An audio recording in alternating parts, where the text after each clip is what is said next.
Hello everyone, welcome back to my channel Abhigyansh family vlogs. तो कैसे हैं आप सब? उम्मीद करती हूँ आप सभी अच्छे होंगे। कभी कभी हमें खुद को भी संवार लेना चाहिए, क्योंकि हर वक्त हम बिखरे हुए भी अच्छे नहीं लगते।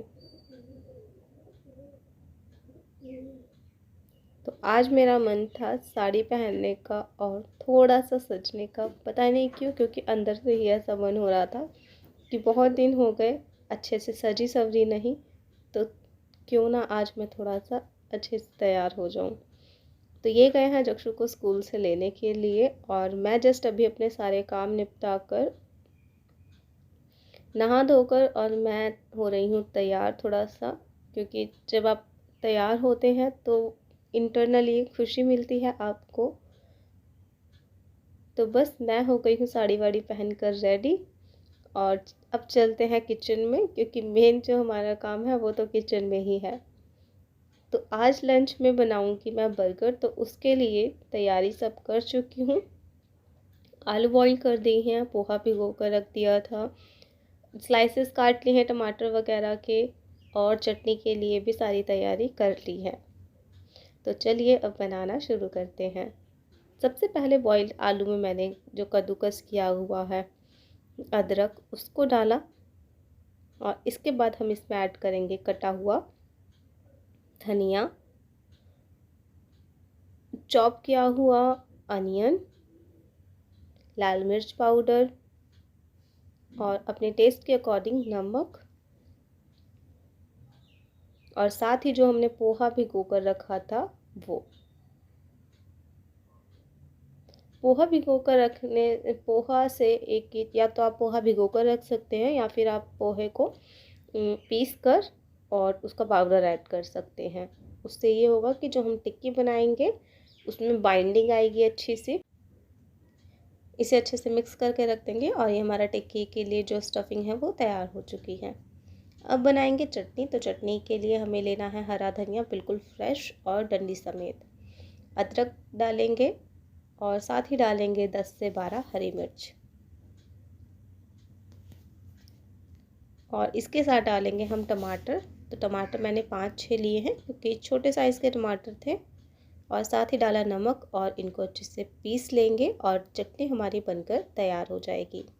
अब बनाते हैं टिक्की। टिक्की के लिए आपको इस तरीके से आलू जो आपने तैयार किया है उसकी इस तरीके से एक लोई बनानी है, फ्लैट करना है, और इसे हमें कॉर्नफ्लेक्स का जो हमने क्रम करके रखेंगे, चूरा बना कर रखेंगे, उसमें हम इसे कोट करेंगे। और साथ ही यहाँ पर मैंने एक पतला सा घोल बना कर रखा है कॉर्नफ्लोर का। आप अरारोट का भी बना सकते हैं। तो हमें इसमें डिप करना है, उसके साथ ही कोटिंग करनी है हमें कॉर्नफ्लेक्स वाले जो क्रम्स आपने रखे हैं उसका। और साथ अब हम इसे कर लेंगे फ्राई।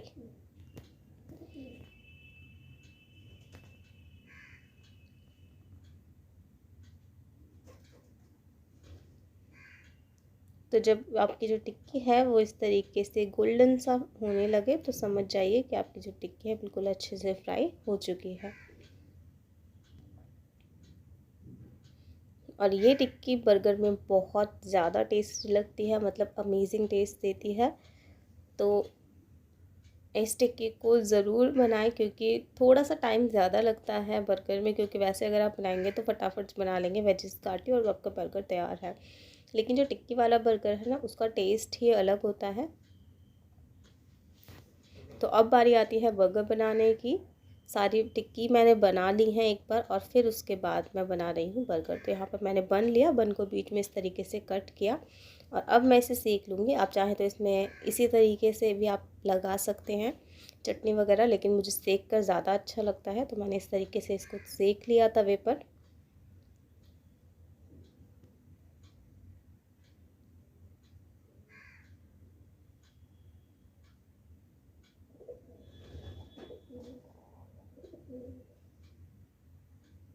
दोनों तरफ से अलट पलट कर इसे सेकने के बाद अब हम इस पर लगाएंगे एक लेयर चटनी की, जो हमने हरी चटनी तैयार की है, बढ़िया तीखी सी। अब हम लगाएंगे इसके ऊपर जो टिक्की हमने बना कर रखी है, बिल्कुल क्रंची। उसके साथ ही अब हम टमाटर की और प्याज की स्लाइसेस ऐड करेंगे इसके साथ। और अब ऊपर से लगाएंगे हम टमाटो केचप। तो ये हमारा बढ़िया बेहतरीन सा बर्गर बनकर बिल्कुल तैयार हो गया है। बाहर की चीज़ें खाने से ज़्यादा अच्छा है कि आप घर में थोड़ी सी मेहनत लगेगी लेकिन घर पर बनाकर खाएं तो वो प्रॉपर हाइजीनिक है, आप बीमार नहीं होंगे। क्योंकि बाहर का हम अवॉइड करते हैं, क्योंकि इतने बार टाइफाइड होने के बाद मैं तो बिल्कुल भी प्रेफर नहीं करती हूँ बाहर का खाना। थोड़ी मेहनत लगे लेकिन घर पे बना लो, घर पे खा लो, और सब लोग बहुत अच्छे से खा लेते हैं।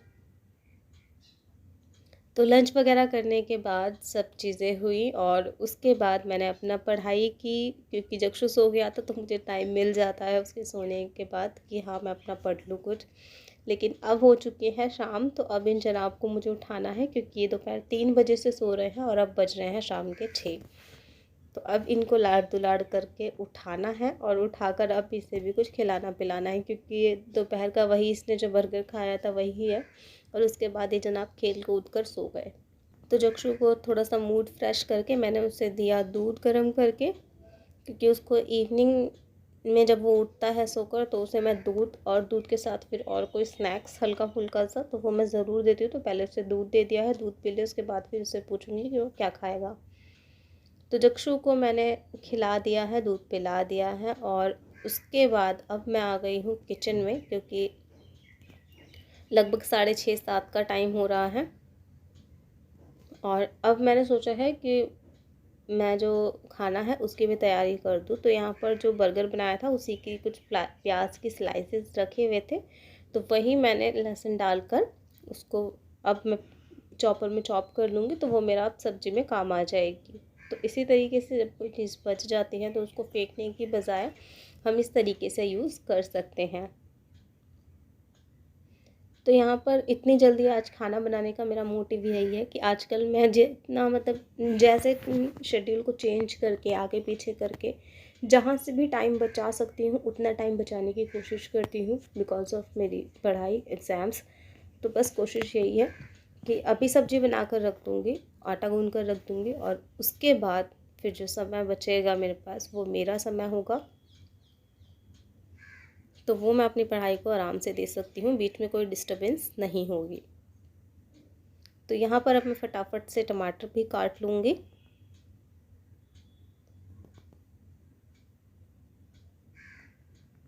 तो यहाँ हरी मिर्च और टमाटर दोनों मैंने काट लिए हैं, और अब मेरी जो चॉपिंग है उसका काम हो चुका है बिल्कुल फिनिश।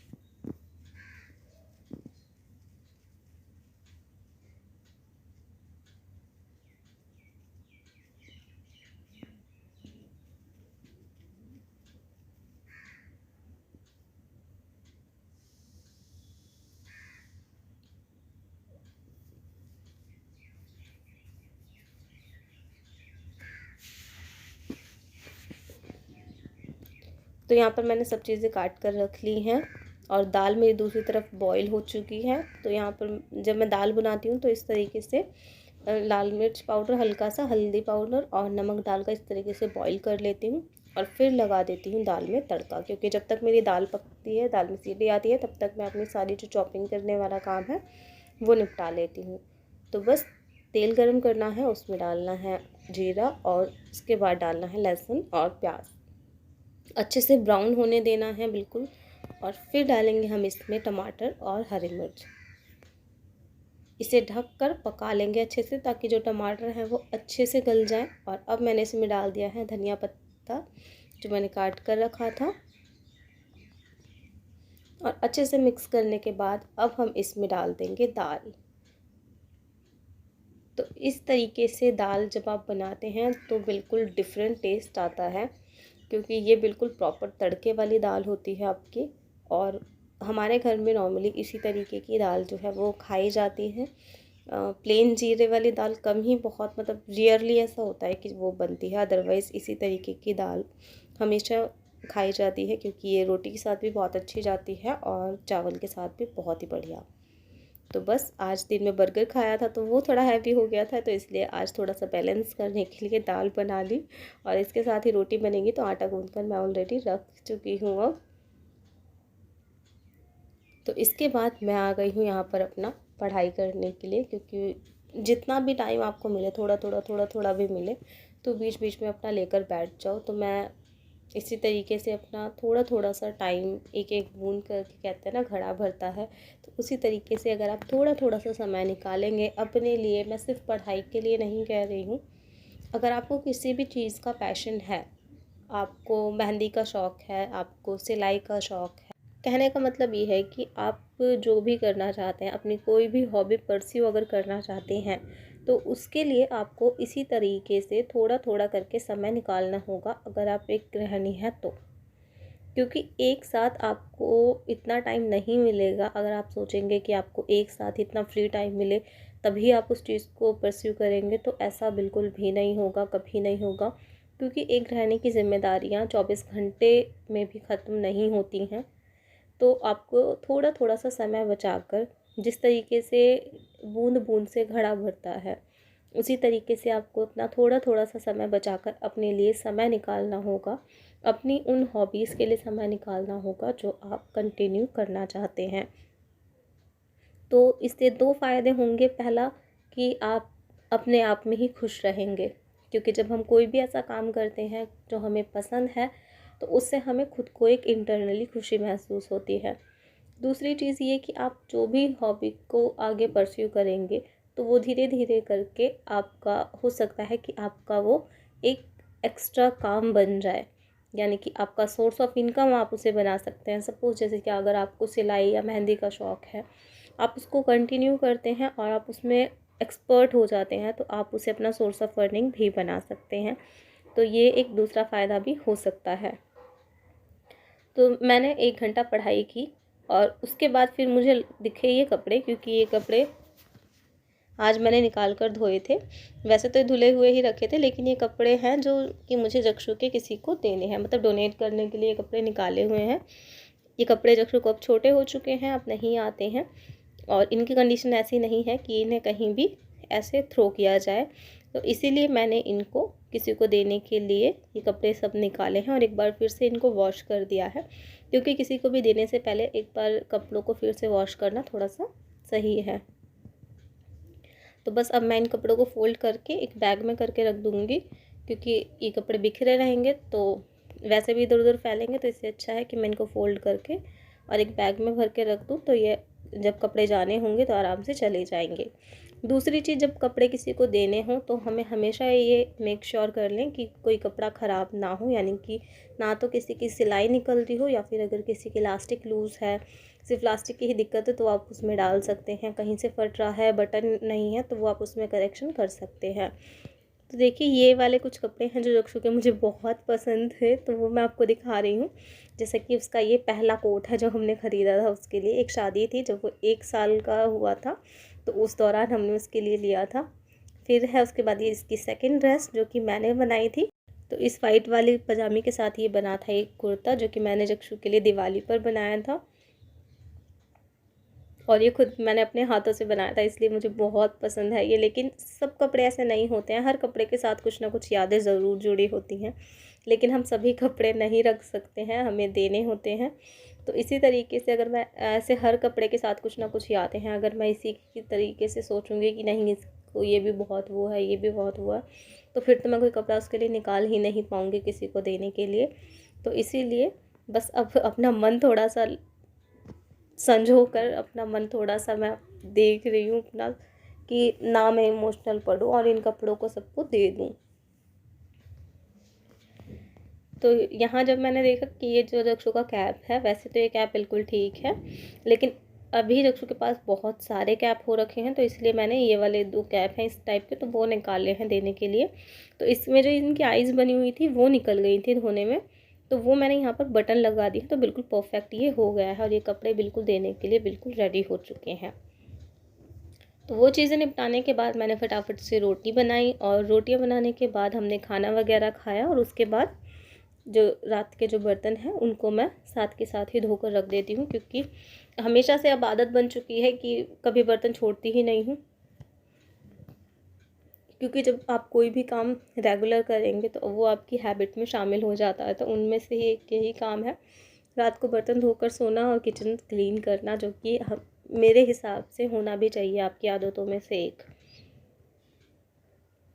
तो बस ये मेरे रात के कामों में से एक है, जो कि बस फटाफट से बर्तन क्लीन करूँगी और किचन वगैरह क्लीन करूँगी। और अब इसके बाद मेरे पास बचेंगे 2 घंटे, क्योंकि अभी बज रहे हैं 10 और इसके बाद मेरे पास 2 घंटे यानी कि 12 बजे तक का समय है, जो कि मैं अब इसके बाद किसी और चीज़ को नहीं दूँगी। जक्षु को दूध वगैरह बनाकर देना होता है तो वो मेरे हस्बैंड ही रोज़ देते हैं उसको, उसे भी देते हैं और साथ ही मुझे भी, मैं अगर दूध लेती हूँ तो मुझे भी वही देते हैं दूध बनाकर।